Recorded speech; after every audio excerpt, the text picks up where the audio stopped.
O tema que nós vamos tratar é graça para os perdidos.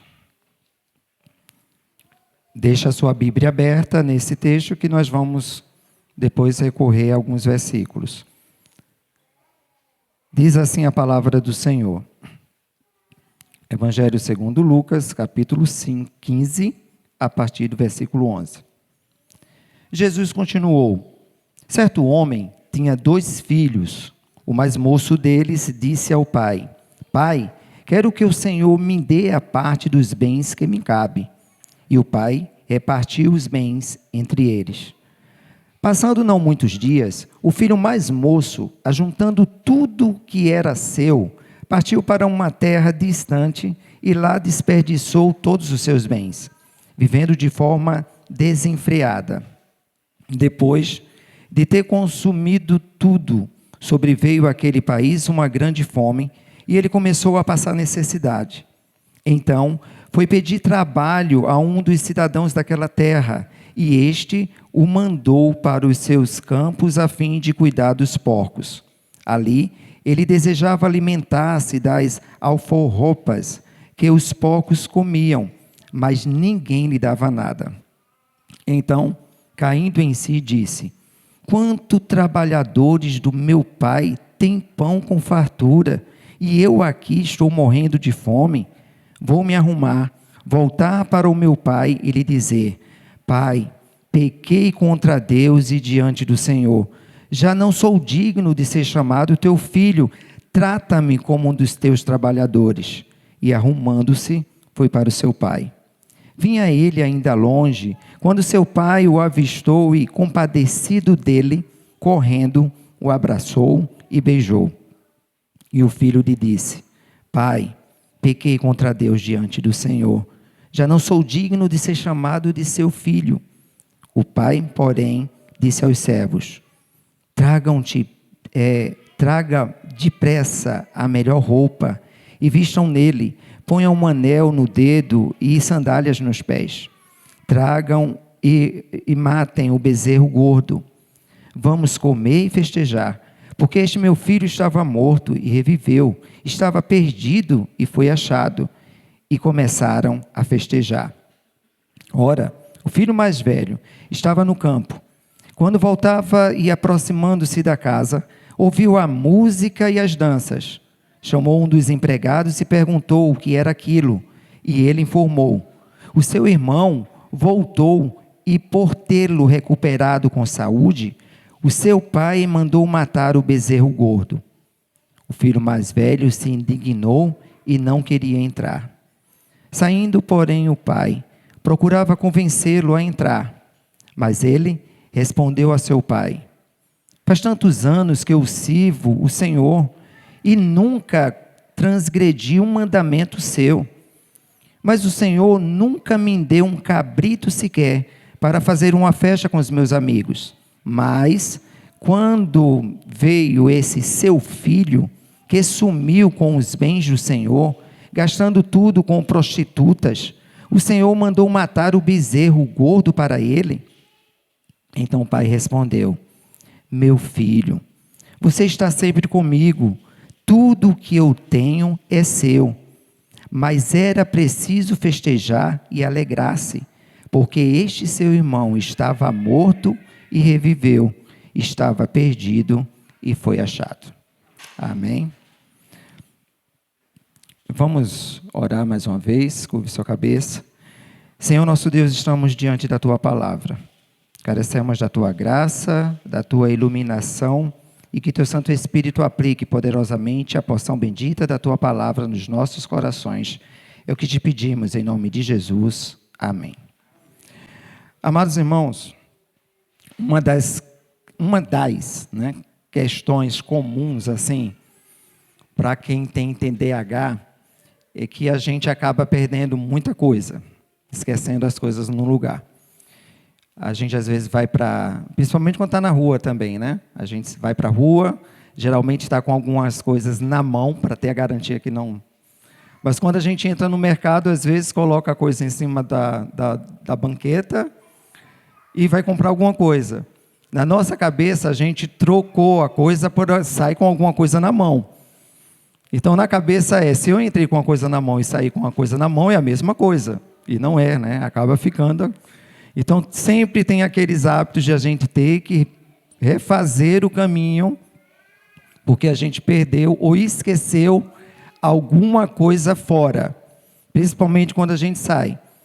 Mas acontece que a gente perde também as coisas dentro de casa. Não é só quando a gente está fora, na rua, no mundo, mas a gente perde as coisas também dentro de casa. E um dia eu estava procurando o controle da televisão dentro de casa. Procurei, bati, nada de achar. E eu acabei desistindo, né? Eu disse, não vou, quando ele quiser aparecer, aparece. Fui tomar água dentro da geladeira, o controle estava dentro da geladeira. Então, por quê? Eu fui com o controle pegar a água e deixei lá, peguei a água, o controle ficou, e depois eu fiquei procurando as coisas.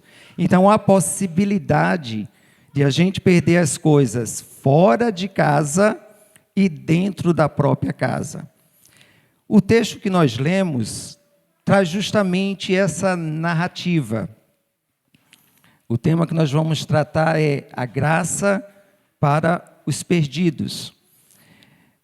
Quando nós vamos para o texto, só para nós contextualizarmos, no capítulo 15, no início, aproxima-se do Senhor Jesus ali um grupo de religiosos, os publicanos, e eles trazem ali, os religiosos, né? Eles trazem ali uma acusação contra o Senhor Jesus, porque o Senhor Jesus está dando atenção ou convivendo com publicanos e pecadores.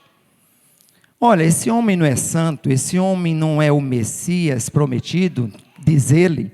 Como é que ele está dando atenção para pecadores, para publicanos? Então, será que esse homem realmente é santo? Este recebe pecadores e come com eles. Dentro desse contexto, o Senhor Jesus vai dar uma resposta. E uma das respostas mais eficazes para um contexto de conflito que o Senhor Jesus usa é a parábola. Ele vai contar uma história. E essa história traz justamente a resposta eficaz para a situação e para o contexto. E ele começa a contar uma parábola. E ele começa dizendo o seguinte: olha, tem um homem que tinha 90 ou 100 ovelhas. E uma das ovelhas se perde. Ele deixa as 99 ovelhas e vai atrás da ovelha perdida. Ele sai pelo deserto, procura a ovelha perdida, sai pelo mundo, procura a ovelha perdida. Quando ele acha, coloca a ovelha nos ombros, fica contente, alegre, retorna para casa e chama os seus vizinhos para celebrar. E ele diz assim: olha, assim é nos céus quando um pecador se arrepende. Então, uma ovelha que se perdeu no mundo. Mas agora ele traz um contexto, contando ainda a mesma parábola, de algo que foi perdido dentro de casa. Ele diz que tem uma mulher que tinha 10 dracmas. E ela perde dentro de casa a dracma. E ela agora vai procurar a dracma, procura a dracma, remexe toda a casa e encontra a dracma. Quando encontra a dracma, ela se alegra, convida as amigas e celebra também com alegria a dracma que havia perdido. E fala: eu afirmo a vocês que a mesma alegria existe diante dos anjos de Deus por um pecador que se arrepende. Então, algo que foi perdido lá fora e algo que foi perdido dentro de casa. Agora o Senhor Jesus vai colocar essa realidade de estar perdido lá fora e perdido dentro de casa, dentro da mesma parábola. E ele começa versículo 11. Certo homem tinha 2 filhos. Então a parábola vai falar dos 2 filhos. E é interessante, amados irmãos, que eu gosto da parábola, porque o texto sempre traz detalhes necessários para a narrativa. Em todas as parábolas nós não sabemos o nome do homem, não sabemos o nome da mulher, né? Aqui, mais uma vez na parábola que ele vai contar, existe um homem com 2 filhos, nós não sabemos os nomes, a idade, mas eu entendo que sempre o Senhor Jesus vai usar isso na parábola para que haja uma facilidade de nós nos identificarmos com ela. Então talvez você possa ser o filho mais velho, ou o filho mais novo. Então, há uma liberdade de que cada um de nós venhamos a nos identificar de acordo com a necessidade, de acordo com a nossa história e de acordo com a liberdade que o Espírito Santo tem de usar o texto. E ele diz que tem 2 filhos. E é interessante que isso faz com que nós venhamos a entender o contexto da nossa realidade. A família deste homem lembra muito a nossa família. Cada um com a sua personalidade, cada um com o seu jeito. E ele diz que tem 2 filhos. No contexto, dá para entender que esse homem era um homem rico, um homem de posses. Um homem que provavelmente, dentro do seu contexto, teria uma fazenda, uma propriedade grande, animais para cuidar. Era um homem que tinha posses. E tinha o filho mais novo, uma pessoa mais ímpeta, com mais vontade, com mais desejo, querendo conhecer o mundo, querendo descobrir e satisfazer os seus desejos. Então, era uma pessoa de um ímpeto, de uma personalidade forte, de uma personalidade desbravadora, de querer conhecer o mundo, querer aproveitar a vida. O mais velho era aquele filho organizado, aquele que chegava no emprego na hora certa, aquele que nunca usou de desculpa para faltar, aquele que sempre foi o exemplo, aquele que de vez em quando saía como sendo o melhor funcionário do mês, aquele que era justo, organizado, metódico, que cumpria todas as regras. E ali estamos com um pai que tem que administrar essas 2 situações. Isso revela para nós, irmãos, a nossa realidade de mundo, de contexto, de família, de trabalho, aonde nós vivenciamos e nos relacionamos com pessoas de vários temperamentos, de pessoas que têm os seus gostos, as suas vontades, os seus desejos, mas que, independente da sua característica, carecem da graça de Deus, da sua misericórdia e do seu cuidado. E aí é maravilhoso observar, porque parece que sempre o solo onde nós estamos pisando é o mais santo e o mais perfeito. Sempre a gente vai ver dificuldades na família do outro, ou no trabalho do outro, né, onde existem outras pessoas. Mas aqui nós somos convidados a refletir de que a nossa vida, o nosso contexto, também é cheio de dificuldades e de lutas, né? Não existe um espaço totalmente perfeito que agrade a todo mundo. O ser humano é isso. É um ser humano, é um ser que tem seus valores, suas vontades, seus desejos, e que por causa da natureza do pecado, eles vão em busca de satisfazer os seus desejos e a sua vontade. E às vezes nós entendemos que o erro ou o pecado pode ser justamente só daquele que se joga na lama ou se suja na lama. Pecados talvez que a sociedade coloca como ofensiva, como coisas grotescas, que vai principalmente ferir a moral. Mas a palavra de Deus também traz um outro tipo de pecado.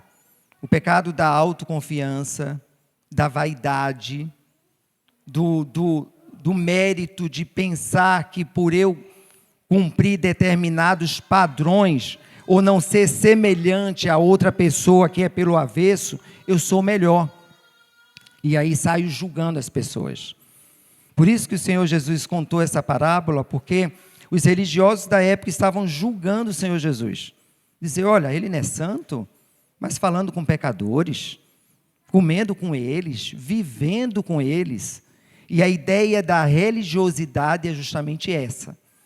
Para os pecadores, os imundos, para aqueles que não estão no padrão moral, para aqueles que não estão agradando a Deus, nós devemos nos afastar. Nós devemos excluir. E o Senhor Jesus traz dizendo, não, tanto esses como aqueles que se acham santos e religiosos, precisam da graça de Deus. Porque a religiosidade pode se transformar numa vaidade. A religiosidade pode se transformar em méritos, que também é pecado, e afasta de Deus. Então, quando nós olhamos um texto como esse, nós somos convidados a meditar e perguntar a cada um de nós, eu sou o filho mais novo ou o filho mais velho? Mas para você responder isso, nós temos que entender um pouco mais o texto. E a graça de Deus é também necessária para aquele que se perde no mundo. O texto fala que esse filho mais novo, num determinado dia, chegou para o pai e disse, pai, eu quero parte da minha herança. E eu gosto de pensar que essa escolha ou essa decisão não veio do dia para a noite. Não é simplesmente que ele acordou no dia de segunda-feira e... Não, com certeza ele já estava pensando, já estava planejando. Aquele dia foi o dia que ele teve coragem de expor o seu sentimento, de assumir o seu desejo. E a vida ser humana é assim. Muitas coisas nós temos no nosso coração, na nossa mente. Maquinamos, pensamos, planejamos, mas não temos coragem de expor, de assumir os nossos desejos. Mas naquele dia ele teve coragem e foi para o pai.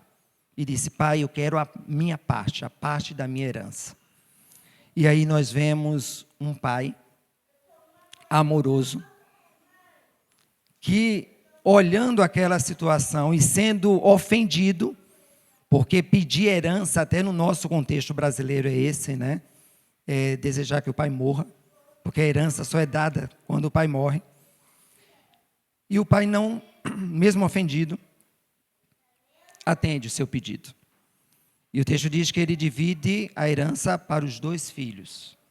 O filho que ficou recebe sua parte, e o filho que vai embora recebe também a sua parte. O texto fala que ele pega a herança e vai para o mundo. Se a gente falasse na linguagem de hoje, ele foi para a capital, alugou um flat, ficou vivendo sozinho. Enquanto tinha dinheiro, gastava bebidas, noitadas, festas. E aí, com certeza, muitos amigos, muita farra. Amigo que é atraído pelo dinheiro, pela festa. Mas chega um tempo que esse dinheiro acaba. Qualquer dinheiro mal administrado e sem planejamento, acaba. E chegou nesse dia. E o texto dá para entender que, cadê os amigos nesta hora? Cadê as festas, as baladas?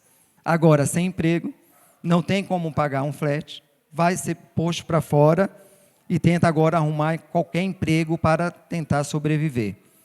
No contexto aqui, ele consegue um dos piores empregos para um judeu, que é cuidar de porcos, já que o porco era um bicho considerado amaldiçoado, imundo. Chega a um ponto dele desejar comer a comida dos porcos. Isso dá uma ideia da miséria que ele chegou, porque o texto fala que naquele país veio muita fome, veio uma crise econômica. E aí, o texto sagrado diz que ele cai em si.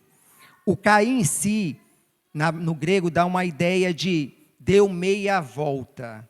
Ele se arrependeu. Ele pensou, disse, olha, na casa do meu pai, o empregado mais simples está comendo bem, está sendo bem pago, tem segurança, tem um lugar para se proteger da chuva, não está passando fome. E eu aqui, passando fome, nesse estado de miséria, vou voltar para minha casa. Vou voltar para o meu pai E aí vem um arrependimento sincero. E ele diz: olha, pai, quando eu chegar lá, eu vou dizer o seguinte: pai, eu não sou digno mais de ser recebido como um membro da família.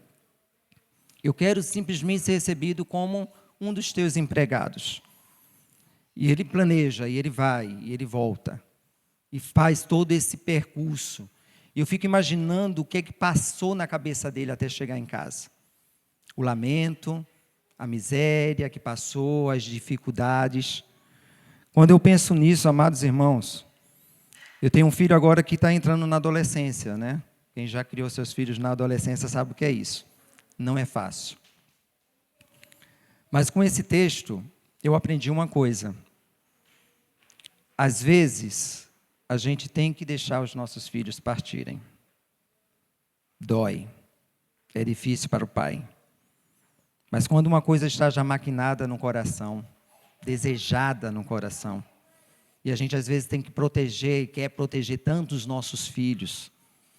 Tem coisas que infelizmente os nossos filhos, ou cada um de nós, não aprende da melhor forma dentro de casa, só com opiniões. Às vezes tem que cair no mundo, para valorizar, para entender.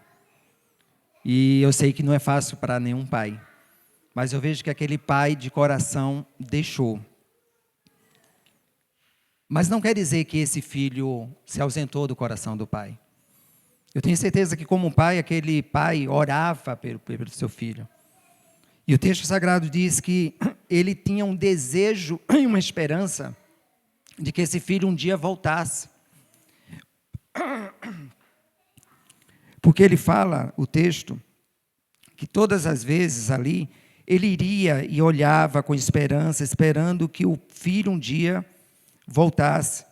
A ideia que eu tenho é como se ele, no final da tarde, fosse para um portão e olhasse para o horizonte. E olhasse assim e disse: nossa, será que é hoje que meu filho vai voltar? A esperança sempre renovava-se num dia. Final de tarde, ele olhava e dizia: será que é hoje que meu filho vai voltar? E eu penso que aquele portão virou o seu lugar de oração, seu quarto secreto, onde ele iria, contemplava ali a natureza, final de tarde, e talvez ali ele clamasse com esperança de que um dia o filho voltasse. E chega esse dia, e ele olha no horizonte, e vê uma figura de uma pessoa voltando, totalmente diferente. Aquele rapaz que saiu com o peito aberto, altivo, cabeça erguida, indo embora, com as atitudes de uma pessoa que é decidida e sabia o que queria fazer e confiante, ele viu um vulto de uma pessoa magra, cabisbaixa, totalmente desfigurada. Mas quando ele olha de longe, ele diz: ah, não, eu conheço aquele andar. Aquele andar ali ele herdou do avô. Conheceu o filho de longe. E o texto diz que ele abre o portão e vai ao encontro correndo. Os seus servos não entendem nada, saem correndo atrás dele também. Mas ele diz que quando ele encontra o filho, abraça o filho, beija o filho. E quando o filho começa a se justificar: pai, eu não sou digno. Meu filho, para. Aí os empregados chegam, vai lá, pega uma sandália, pega um anel, pega uma roupa e traz para ele. Pega o bezerro lá, mata e vamos celebrar, vamos fazer festa.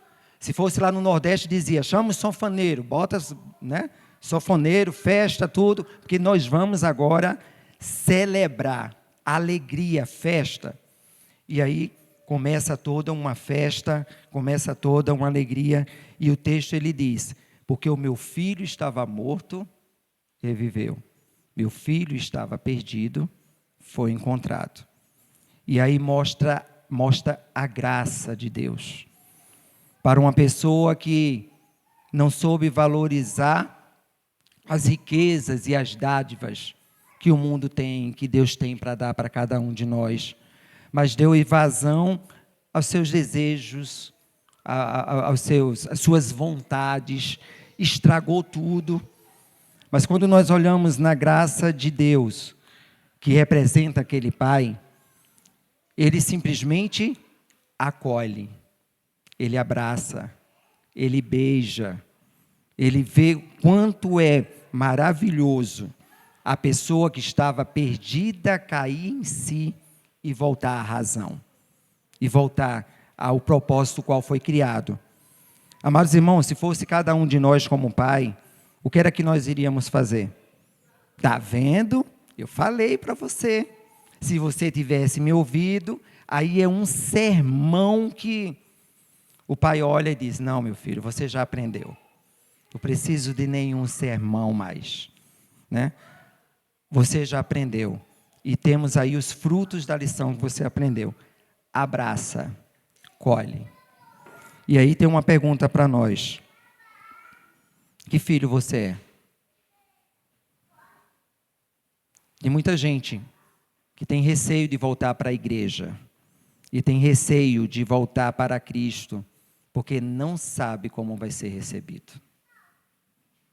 Será que como igreja nós estamos preparados para receber os filhos pródigos? Aqueles que talvez recebeu tanta orientação da gente, mas foi lá para a lama, se sujou, estragou com a vida, volta todo sujo, desfigurado, com muitas coisas para serem restauradas e serem cuidadas. Mas a gente tem a graça de recebê-los com amor, com beijo, com abraço, sem julgamento, mas só com alegria e gratidão de que voltou para casa, voltou para a presença de Deus. Será que nós temos essa... Será que muitas vezes também nós não estamos nessa situação? Nós não só saímos, não ainda saímos da nossa casa, ou ainda não saímos da nossa igreja, ou da presença de Cristo, mas está lá no nosso coração, os desejos. Só falta agora eu ter a coragem de assumir isso e sair. Será que eu não sou um filho pródigo mesmo dentro da casa? Meu coração, meus desejos e minha vida já está fora, mas eu ainda estou aqui dentro, só esperando o dia que eu tiver coragem para assumir isso. Mas, amados irmãos, a palavra de Deus nos ensina que para estes que ainda estão com o coração desejosos pelo mundo, está perdido de anseio por viver a vida da forma que quer, ou aquele que de fato já saiu, estragou toda a sua vida, a palavra de Deus nos diz que Deus é um pai que está de braços abertos, esperando os seus filhos voltarem. Tenha coragem, a mesma coragem que tiveram para sair, e o pai foi gracioso, que Deus dê a coragem para você voltar para a presença de Deus. Você vai encontrar um pai acolhedor, cheio de graça, que vai restaurar a tua dignidade, vai colocar sobre ti as sandálias, o anel, as vestes, não importa o que você fez ou está fazendo, há perdão no coração do Pai. Mas quando nós olhamos o texto também, há o segundo filho, aquele que sempre foi o bom, sempre foi o organizado, aquele que acordava, forrava a cama, aquele que saía cedo para o trabalho, aquele que era bem educado, cumpria todas as ordens do pai, não deu nenhum trabalho para o pai. E eu me pergunto como irmão, que irmão chato, né? Até acentua o erro do outro. Então ele era totalmente organizado. Ele volta e escuta a festa. E quando ele escuta a festa, encontra um empregado e pergunta, olha, mas o que está acontecendo? Você não está sabendo? Não, seu irmão voltou. O quê? Seu irmão voltou. E agora seu pai restaurou a dignidade e está celebrando a sua volta. Mas como é isso? Aquele cabra pegou o dinheiro, gastou tudo, com mulheres, com prostituição, com farra, volta sem nada e meu pai dá uma festa. Então era melhor que eu fizesse o mesmo. né, aprontasse tudo, quer dizer que ele está valorizando quem apronta, quem faz tudo errado, e dá festa, e ele fica revoltado. E fica fora da festa. Como a gente fala, ficou um menino mal criado, bicudo, sensível, ficou fora da festa. E aí nós vamos ver que a graça que aquele que saiu de casa precisa da graça do Pai, aquele que continuou sempre em casa também precisa da graça do Pai. Porque mesmo estando em casa, ele estava perdido na sua vaidade, na sua honra, nas suas obras, naquilo que ele achava que era melhor do que o outro. E o texto sagrado nos diz que é a mesma forma que o pai sai ao encontro do filho que estava voltando pelo caminho, o pai também sai da festa ao encontro do filho que está lá emburrado e não quer entrar na festa para celebrar. E ele traz a sua queixa. Ele diz: faz tantos anos que eu sirvo o Senhor e nunca transgredi um mandamento seu, mas o Senhor nunca me deu um cabrito sequer para fazer uma festa com os meus amigos. Mas quando veio esse teu filho, lembra que quando a gente está magoado, né? A gente não chama pelo nome. Ele nem disse: olha, chegando meu irmão, chegando o caçula. Não, ele disse: olha, esse teu filho. Aí o Senhor dá uma festa, faz uma festa, né? Mas quando veio esse seu filho, que sumiu com os bens do Senhor, gastando tudo com prostitutas, o Senhor mandou matar o bezerro gordo para ele, para celebrar. E aí vem uma resposta da graça de Deus. Ele diz: meu filho, você nunca prestou atenção nisso? Sempre você estava comigo. Sempre você esteve comigo. O que é meu é teu. Se você queria o bezerro, uma festa, por que você não me pediu? Por que você não pegou? Porque o que é meu é teu. Não existe cerimônia, não existe protocolo. Não existe esse distanciamento como se eu fosse um estranho para você. Eu sou teu pai. O que é meu é teu. É seu. E o filho fica calado, não responde. Mas o que é maravilhoso, amados irmãos, na parábola, é que a gente tem que estar atento aos detalhes. Para o filho pródigo, a gente vê que houve arrependimento. Ele voltou para casa. Mas a gente não sabe o final desse segundo filho. Porque o texto vai terminar assim: mas era preciso festejar-se e alegrar-se, porque este seu irmão, olha, corrigindo, esse que você está dizendo que era meu filho, ele é seu irmão. Esse seu irmão estava morto e reviveu, estava perdido e foi achado. Ponto final. A gente não sabe se esse filho entrou ou não na festa. Ficou aí para a gente interpretar. E a pergunta é: você entraria ou não na festa? Quando nós olhamos, amados irmãos, nós corremos o risco de, mesmo estando dentro da igreja, mesmo lendo a palavra de Deus, cantando todos os hinos, fazendo parte e cumprimento de toda a liturgia e de uma vida religiosa que dá exemplo, virá totalmente um ato de vaidade, arrogância, e nós julgarmos que somos melhores do que as outras pessoas. E mesmo estando dentro da casa, ser um perdido, que precisa da graça de Deus, da misericórdia de Deus. Porque nós não estamos aqui porque somos religiosos. Nós não somos salvos porque simplesmente lemos a palavra de Deus. Não somos salvos simplesmente porque oramos ou temos uma vida totalmente tentando ter uma vida ética, moral, melhor do que as outras pessoas, ou tentando se desviar do mal. Tudo isso qualquer pessoa pode fazer e ainda se tornar uma perdida. E o que é uma perdida? Uma pessoa perdida? Ignorar o amor do Pai. Tão perto do Pai, vivendo com o Pai, ouvindo do Pai, debaixo das dependências ou das bênçãos do Pai, mas com o coração totalmente indiferente e distante do Pai.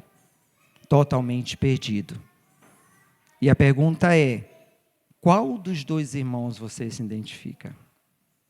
Se você está lá fora, perdido, ou se ainda não teve coragem para assim assumir, o Pai te espera de braços abertos.